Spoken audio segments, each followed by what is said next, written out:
Ever experienced this problem? Or are you at this moment stuck in this problem? Don't worry. This video helps you to solve the problem as shown here.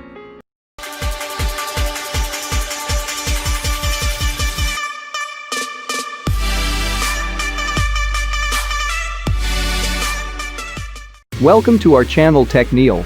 If you are new here, please do subscribe our channel. And hit the bell icon in order not to miss any videos from our channel. Let's get started. This problem arises in your PC. First you have to turn off your PC.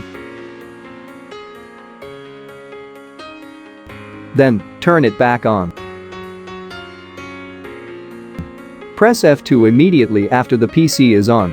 Press it several times. Now, with the help of right arrow key, go to boot section.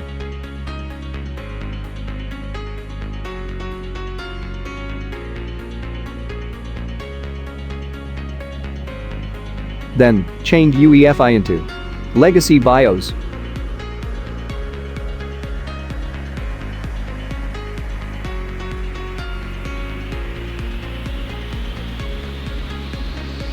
Press enter now.